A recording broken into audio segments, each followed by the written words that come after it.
కుంభరాశి వారికి ఈ వారం చాలా వరకు అనుకూలంగా ఉంది. ద్వితీయ స్థానంలో శని బలంగా ఉన్నారు. వీరికి ఏలినాడు శని నడుస్తుంది. ఆరోగ్యరీత్యా చిన్న చిన్న డిస్టర్బెన్సెస్ ఉంటాయి తప్ప మిగతా అన్నీ బాగుంటుంది. అష్టమాధిపతి పంచమాధిపతి అయిన బుధుడు చతుర్థ స్థానంలో ఉన్నారు. అదేవిధంగా సప్తమంలో కేతు ఉన్నారు. జీవిత భాగస్వామితో ఏదో ఒకటి విధంగా గొడవలు రావడం, అదేవిధంగా నేను అహంకారం అన్న భావన ఎక్కువగా ఉంటుంది. మన అన్నీ బాగున్నప్పుడు కూడా నా వరకు నేను చెప్పిందే వినాలి అనే ఆలోచన ఒక్కొక్కసారి మదిలో వస్తుంది. ఎందుకంటే జన్మరాశిలో రాహువు కూడా ఉన్నారు. రాహు బలంగా ఉన్నారు. అనుకోని సంఘటనలు, అనుకోని ఖర్చులు ఉండడం. అయితే ఒక్కొక్కసారి మీరు ఏదైతే ఎక్స్పెక్ట్ చేయరో అది రావడం. ఉద్యోగం అన్ఎక్స్పెక్టెడ్గా మనం పోయింది అనుకుంటాం, కానీ ప్రయత్నం చేస్తే ఉద్యోగం వస్తుంది. ఉద్యోగానికి తర్వాత చూసుకుందాం అని అనుకుంటారు. ఖర్చుల విషయంలో వెనకాడరు. ఖర్చులు అధికంగా ఉంటుంది. ఖర్చులు ఎంత తగ్గించుకుంటారో భవిష్యత్తు బాగుంటుంది. ఇప్పుడు వచ్చే ప్రతి రూపాయిని సేవింగ్స్ చేసుకోవడం వల్ల భవిష్యత్తు కార్యరూపం దాల్చడం వల్ల బాగుంటుంది. సంతానం సంబంధించిన విషయాలు అంత అనుకూలంగా లేదు. సంతానంలో ఉద్యోగం వస్తున్న వారికి ఉద్యోగం పోవడం అనేది జరుగుతుంది. మనకు అసలు ఉద్యోగం ఉందా లేదా సంతానానికి అనే ఆలోచన కూడా వస్తుంది. ఒక రకంగా చెప్పాలంటే సంతాన విషయంలో మీ నెగ్లిజెన్సీ వల్లే వాళ్ళు ఇబ్బంది పడుతున్నారని గ్రహించండి. ఏదైనా సరే సంతానం బాగుంటే మనం బాగుంటాం. అంతేగాని సంతానం ఇబ్బంది పెట్టి మనం ఇబ్బంది పడడం వల్ల అది భవిష్యత్తులో మనకే ఇబ్బందులు ఉండే అవకాశం గోచరిస్తుంది. ఎంత ఫైనాన్స్ పరంగా బాగున్నప్పటికీ కుటుంబ పరంగా బాగుండాలి. భార్యాభర్తల మధ్య సఖ్యత ఏర్పడాలి. అన్నీ మనకే తెలుసు అనే ధోరణి ఏ రోజు వెళ్ళకూడదు. ఇది అందరికీ కాదు, కొంతమంది మటుకే. నడుస్తుంది బాగున్నప్పటికీ గోచారీత్యా భాగస్వామి గొడవలు ఉండే అవకాశం లేకపోలేదు. ఏదైనా సామరస్యంగా వెళ్ళి ముందుకు వెళ్తే మంచి ఫలితాలు ఉంటాయి. ఈ రాశిలో జన్మించిన స్త్రీలకు వృత్తి ఉద్యోగాల పరంగా సానుకూలంగా ఉంటుంది. వ్యాపార పరంగా చేసే ప్రయత్నాలు నష్టం వచ్చే అవకాశం గోచరిస్తుంది. ఏకపక్ష ధోరణితో వెళ్లకుండా 10 మందితో కలిసి వెళ్ళినట్లయితే మంచి ఫలితాలు ఉంటాయి. లేకపోతే ఇబ్బంది ఉండే అవకాశం గోచరిస్తుంది. సహోదరి మధ్య స్థిరాస్తులకు సంబంధించిన విషయాలు గొడవ వచ్చే అవకాశం గోచరిస్తుంది.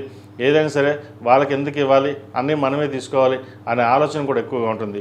ఇటువంటి ధోరణి పక్కన పెట్టి స్థిరాస్తు సంబంధించిన విషయాలు సమానంగా వాళ్ళకి ఇవ్వాలి, మనం బాగుండాలి అనే ఆలోచనతో ముందుకు వెళ్ళాలి. లేకపోతే మీకు మీరుగానే స్థిరాస్తి సంబంధించిన విషయాలలో నష్టం ఉండే అవకాశం లేకపోలేదు. శని బలంగా ఉన్నారు. ఏలినాడు శని నడుస్తున్న కుటుంబ స్థానంలో బాగుంది. ధనాదాయం బాగుంటుంది.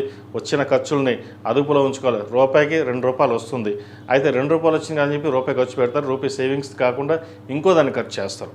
స్పెక్యులేషన్స్ దూరంగా ఉండడం, షేర్ మార్కెట్ దూరంగా ఉండడం చెప్పదగినది. ఏదైనా ఇన్వెస్ట్మెంట్ చేయదలుచుకుంటే ప్రస్తుత కాలం అంత అనుకూలంగా లేదు.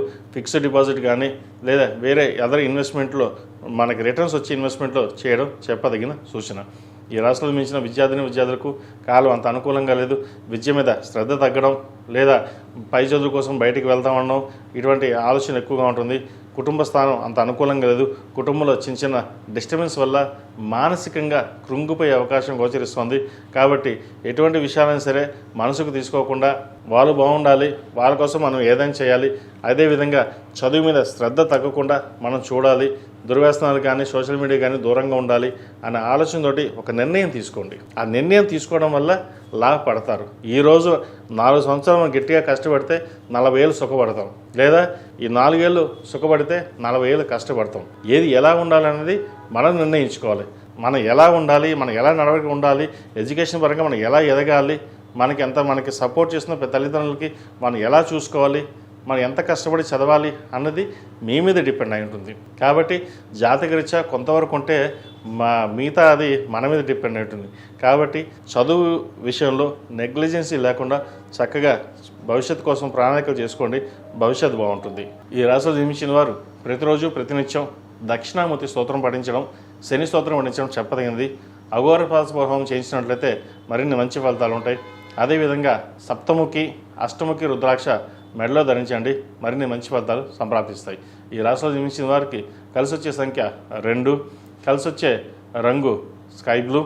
ఏదైనా పని మీద బయటప్పుడు గురువారం కానీ శుక్రవారం వెళ్ళండి, మంచి ఫలితాలు సంప్రాప్తిస్తాయి. ఈ పూజస్టోర్.in పసుపు కుంకుమ నుంచి దేవత విగ్రహాల దాకా అన్ని రకాల పూజలు, వ్రతాలు, గృహప్రవేశం, హోమాది శుభకార్యాలకు కావలసిన పూజా సామాగ్రి అంతా ఒక్కొక్క క్లిక్ తోనే మీ ఇంటి వద్దనే పొందండి. ఈ పూజస్టోర్.in